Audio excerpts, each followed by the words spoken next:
As his panel of party scrutineers, they're keeping an eye on the results as they're coming in, and some early numbers flowing in, Pete. Yeah, there is some early numbers flowing in, but the big news tonight, Kieran, is that 20 booths have halted counting as a result of this storm that ripped through here a few hours ago. James McGrath, what have you got?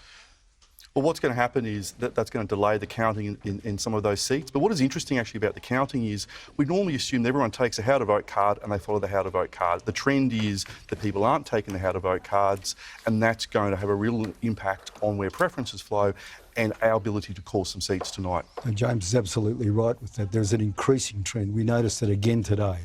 A lot of people just coming through, very polite today. No great aggression, but a lot of people are taking a how to vote card.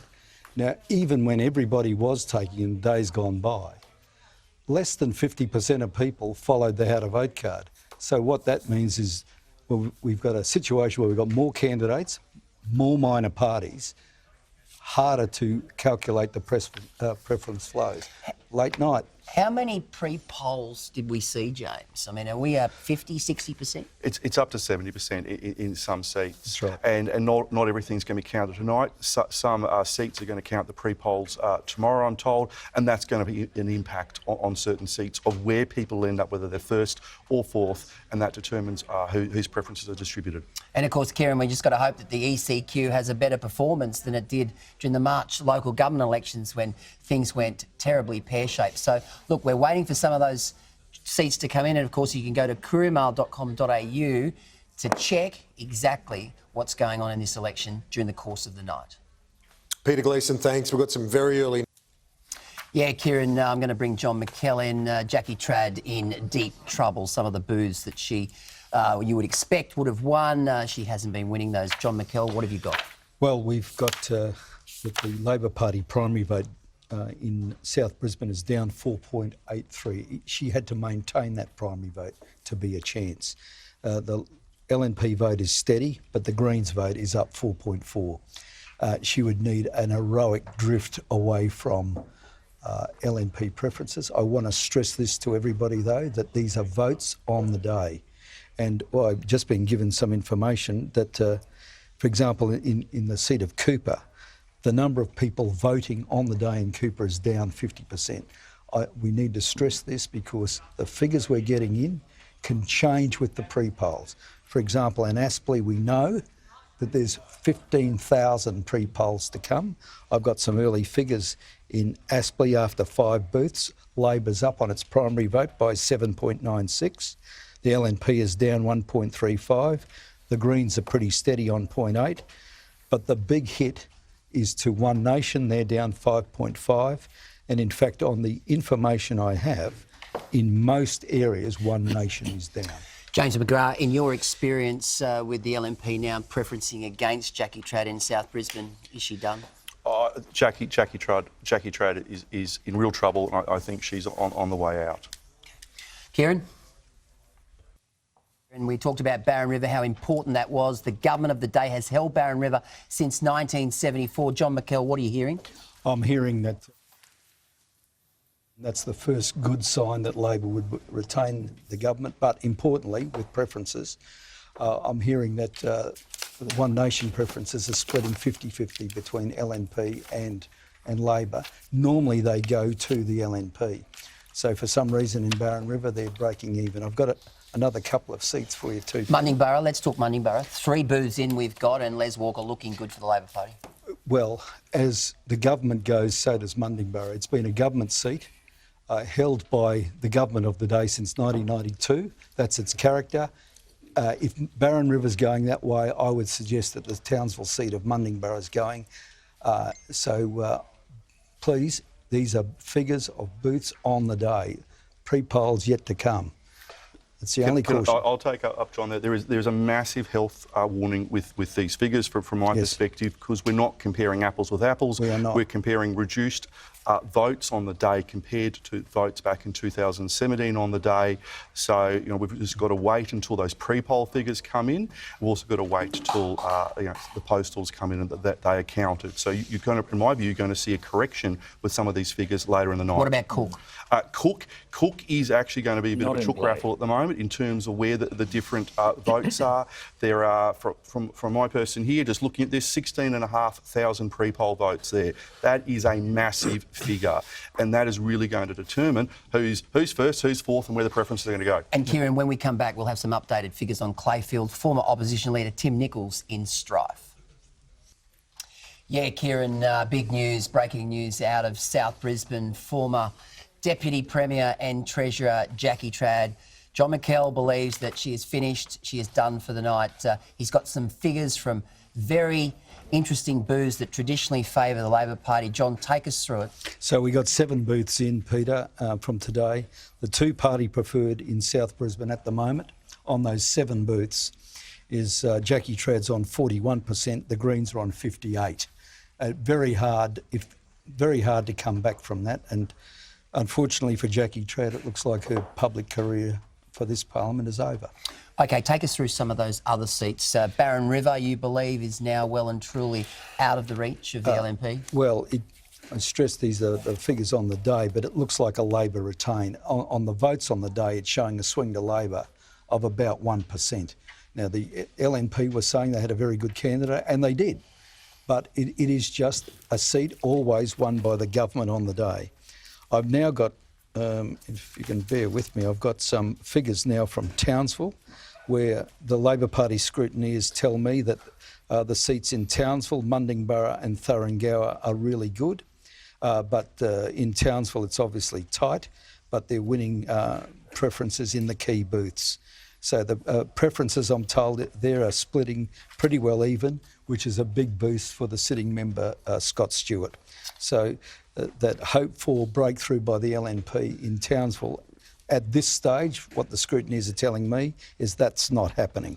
So, James, the likelihood is that if there is to be any joy for the LNP tonight, the seat of Townsville looks like it could go that way. But this is big news. Jackie Trad, former Deputy Premier, of course, embroiled in a series of integrity scandals over the last 2 years, resigned as Deputy Premier, resigned as Treasurer. Very much the end of an era. It is, and the happiest person in Queensland tonight is the Premier, because she's lost Jackie Trad. So she is happy, but I need to keep stressing about the votes from Barron River and these other seats, that these are early votes in terms of votes on the day, so we're not comparing apples with apples. We've got to wait till those pre-polls come in. And the other thing, and John is correct about the One Nation preferences, they were splitting 50-50 because One Nation in a number of seats had a how to vote card that had a split ticket. It didn't favour us or Labor, and that is showing in a number of these seats. No, that's spot on. I can't disagree with that, Peter. Totally agree. Yeah, Kieran, well, look, it's obviously a sea of red throughout Queensland, and they're doing particularly well in a number of seats, but there's a couple of senior Palaszczuk government ministers who are in a little bit of strife. I refer, of course, to Yvette Dath in Redcliffe.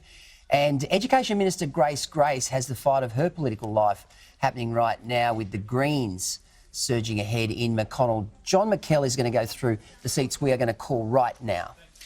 OK, we can start off. Let's go to the top of the alphabet. We'll start off with Algester on the Brisbane outer south side, held by Leanne Enoch. That's a Labor retain. There's been a swing to Labor there. The other one I'm getting more and more confident about, because I've seen the first lot of pre-polls, is Aspley, which the LNP hope to get. That looks to me like a Labor retain. Bancroft on the north of Brisbane, that's a Labor retain. There's a big swing to Labor there on the figures on the day. And Barron River, we've discussed before, if Labor's going to win government, it needs to win Barron River, and it's doing that. There's a very good result in Bonnie, which James, I think, has got more details than I have. James, what's the latest in Bonnie? Well, Sam O'Connor is a first-term MP, young guy, very energetic, has had a good swing to him in that seat. That's actually probably what you call a marginal Labor seat. So for him to increase that margin is good based on these figures. But while John's going through those seats, I think it is too close to call Aspley. 12,000 people voted on the day in 2017. Only 6,000 voted today. So we just, and same with Barron River. I just massive health warning from me in relation to some of these. But I'll let John go through his call, and James can do his call. John later. McKell, what about Gavin? Because young Megan Scanlon's obviously polling very well there. But this is what makes what James just said about Bonnie even more remarkable. That is, in Bonnie, young O'Connor's getting a 10% swing to him, and in Gavin, the Labor Party's getting Megan Scanlon in her first term is getting a swing to her Extraordinary of 5%. result. So they've differentiated in Bonnie, and right next door in Gavin, they've swung to the young Labor member there. Well, young LNP. Sam O'Connor is a rock star. So in terms of the work that he does in that seat. And a nice guy too, I got to tell you. The other seat is Broadwater, held by a good mate of mine, David Crisafulli, but he's had a swing against him this time. And that shows you what Bonnie is all about. It's a very good result in Bonnie. James McGrath, would David Crisafulli be looked upon as a possible opposition leader if the Frecklington government, the Frecklington opposition goes down? Look, that's something for others to talk about. Oh, so I'm not going to. I'm not going to get involved with that. I'm a big fan of Debs, and I think it's too close to start having those type of conversations. But she hasn't resonated, James. Look, I'm a big fan of Deb, and I think when you see Deb going around, the issue we're facing in Queensland is coronavirus, and we're going to get into these typical issues. Coronavirus has given Labor an alibi for the last 5 years in government. I know we're not here to talk politics; we're supposed to do the numbers, but that's what's happening. It's very much a COVID referendum. All right, back to you, Kieran Gilbert. Yes, Kieran, I'm going to go to James McGrath now. We've got some fresh figures coming out of Whitsunday. Of course, the incumbent is Jason Costigan. He was sacked by the LNP. He's run as an independent. His reign as their member for Whitsunday certain to come to an end, James. Oh, certainly. Tonight we're seeing the end of Jason Costigan as the member for Whitsunday. I think it's looking good for Amanda Cam, who is our candidate, former councillor, former deputy mayor, someone who I think should take that seat. David Littleproud just mentioned some pre-poll figures there from Clayfield. Very, very important. This is what I've been talking about all night, that we cannot look at these trends until the pre-polls come in. And when you look at that pre-poll, 59% in that particular booth, that show, if that is repeated in other seats, that seats are going to come back into play. And also, there's got some breaking figures here that there's been a 9.9% swing to the LNP in Burdekin with 20% of the primary vote counted, and that was a seat that some of the minor parties were targeting. So Dale Last will survive there in Burdekin. John McKell, take us through what we know. Well, we got Budrum, and this fits classically in with what James is saying. There's a massive swing to Labor on the day, but we haven't got pre-polls and postals. My hunch is that will come back and be an easy LNP retain. Balimba's a good seat for Di Farmer. She's going to retain that. Bundaberg, I'll hold on that one. Labor was looking good earlier, but let's wait and see with a bit more counting. Bundamba, that's a Labor retain. Burdekin, we've just heard from James, and that's exactly the figures I'm getting from our people as well. The independent or the minor parties were hoping for that. Doesn't look like that. Burleigh, I'm not going to call that one just yet. There's not enough in. Burnett is an LNP retain. Cairns was a seat the Labor Party held some fears about, but Michael Healy's held that. Callide, LNP retained, sorry. Interestingly, One Nation didn't run there, and they're always run the LNP close. Caloundra, I'm going to hold. It's looking good for Labor, but I want to see a few more booths come in. Capalabar's a Labor retain. Chatsworth, Steve Minikin seems to have done very well there. There's a small swing to Labor, but let's wait and see what the postals and pre-polls do. Clayfield is Labor looking good at the votes on the day. When we saw that pre-poll come in that James just referred to, James has been warning about that all night. He's right about that, and you're seeing that in Clayfield. In Condamine, safe LNP seat, the huge seat of Cook. The Catters have been the one this time, have been the main opposition. At this early stage, it's looking good for Labor. Coomera is another one I'll just leave for one moment. The figures there are too early. It looks like Jonty Bush has replaced Kate Jones in Cooper, although what is happening there is the Greens may overtake the LNP. We'll wait and see on that one. Everton looks like LNP retain at this stage. Fernie Groves, a Labor game. We've spoken about Gaven before, and that's on the Gold Coast. That's a Labor retain. Safe Labor seat at Gladstone's next. There's been a swing again in Gladstone to Glenn Butcher. The LNP are ahead in Glasshouse, and to me that's looking like a Labor, a LNP retain, I should say. Greenslopes, the Greens were hopeful there, but it looks like Labor has easily retained that one. Then we go to the far-flung west seat of Gregory, held by Lockie Miller for the LNP, and he's retained that with an increased vote. And then Tony Perrott in Gympie. That's normally a close clash between the LNP and Pauline Hanson's One Nation, but Tony Perrott has easily retained that seat. Harvey Bay I hold. I want to see some more figures there. Then we go to the Catters seats of the Hill and Hinchinbrook. They are retains for the Catter Party. Now, Kieran, we'll have the first edition of the Sunday Mail coming up in the next 15 minutes or so. And, of course, couriermail.com.au with all the latest results. Yeah, Kieran, let's have a look at the first edition of tomorrow's Sunday Mail. And, of course, haven't quite called it yet. They certainly will be by 10 o'clock, the second edition. But the headline there, Sizzling Stacia. Labor swing. That's the first in positive key Sunday Mail seats. headline I've heard Jackie's about Anastasia nightmare. campaign. 5 years. One About 5 Nation years. vote tanks. Good on you, Murray. Greens on the march. And, of course, for LNP voters, they'll probably be more interested in the Melbourne Cup 20-page guide, or maybe even the Stars sex romp Nice segue, secret, Lisa. which is down the bottom there. So there's a Cowboys bloke in a bit of strife, more strife, I'd say, than Deb Frecklington. But I'm going to go to James McGrath. James, tell us about Oodgeroo. That's a seat that very strong independent went after Mark Robinson. Very, very strong independent, former mayoral candidate for Redlands. She ended up with about 20% of the vote, but it looks like Mark Robinson will hold that seat, so that's good news. And look, I do love the Sunday Mail, I love the Courier Mail, but I've seen better front pages. It's not one for the pool room for you, mate. No, that's not going to my pool room. I'll keep other ones in the pool room. Well, I remember when I was Sunday Mail editor in 2015, when she knocked off Campbell Newman, the headline was Anastasia Miracle. So we're heading down that path. John McKell, let's put to bed the fact that we've got a couple of senior ministers, Yvette Dath, and of course Grace, who we thought were in trouble, but they look like they're okay. Well, I've just been handed figures from our scrutineers now for McConnell, with 61% of the vote counted. Grace is on 35.87. LNP on 30. The Greens are on 28.31. What will happen there is the Greens' preferences will go to Grace. She'll easily retain the seat of McConnell.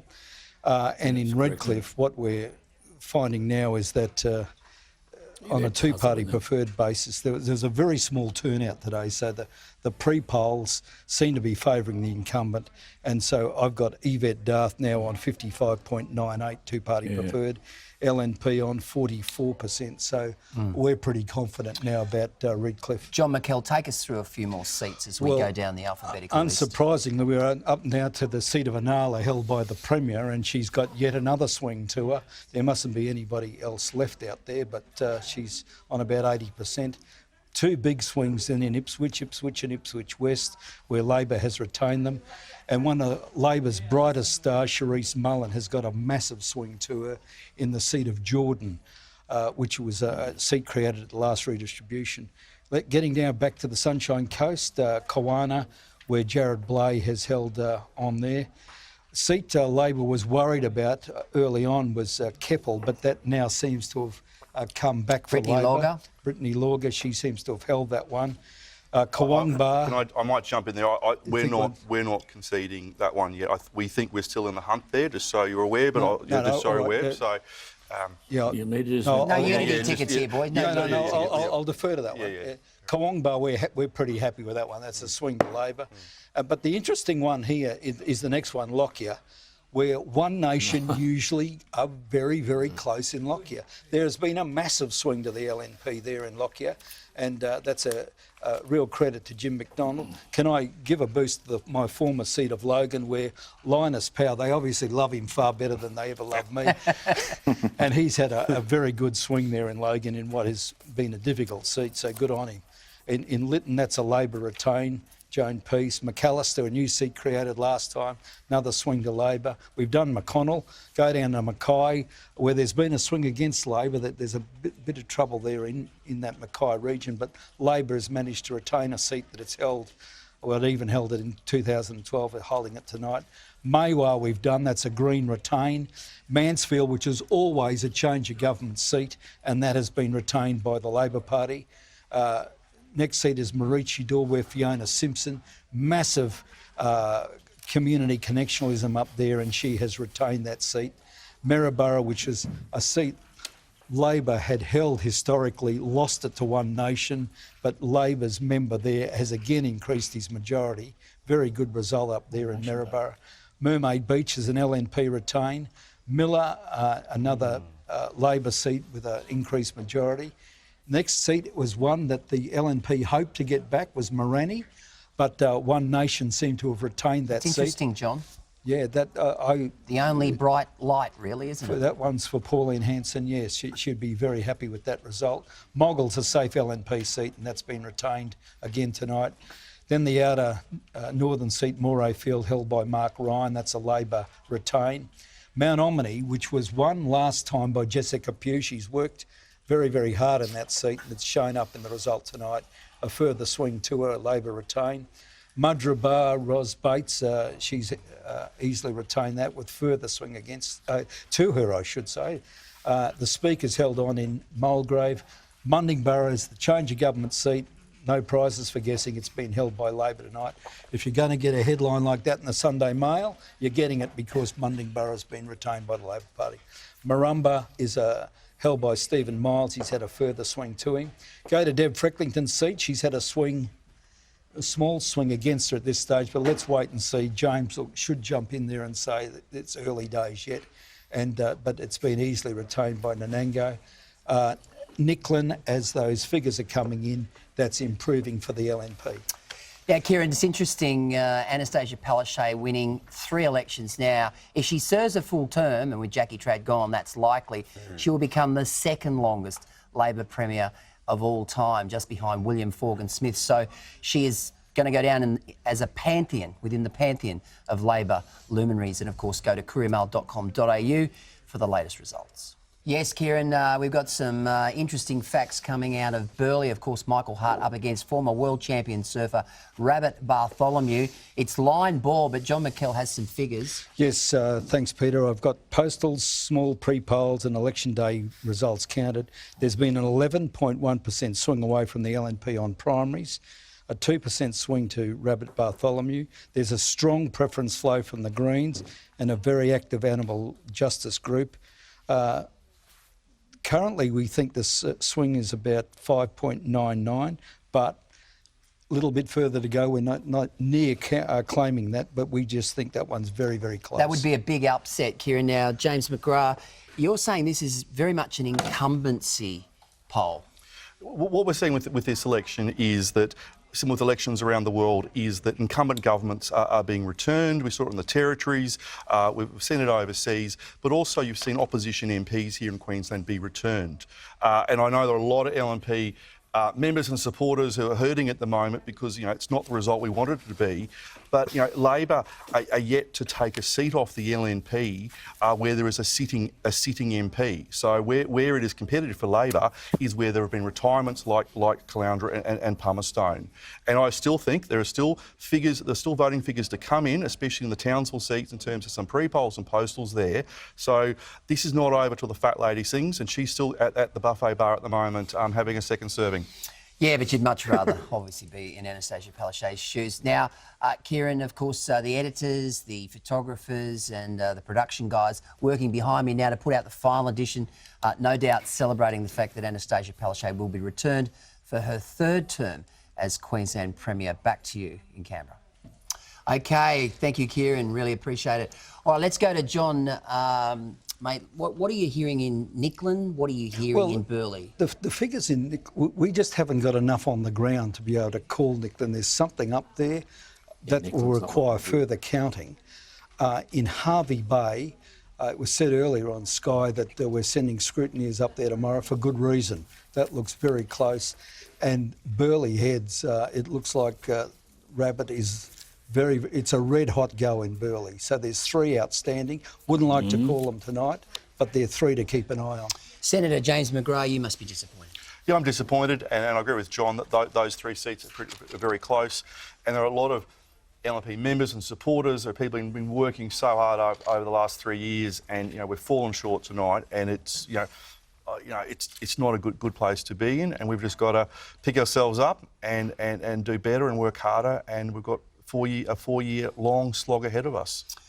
Well, it'll be interesting, the recriminations, Kieran, and the team back in Canberra. I mean, there's no doubt that the future of Deb Frecklington very much under the pump, but a triumphant victory tonight for Anastasia Palaszczuk, the toast of the Labor Party, as I said earlier. She now goes down in the pantheon of Labor greats, and if she serves out the full 4-year term, she will become the 2nd longest Labor leader in history. Back to you, Kieran.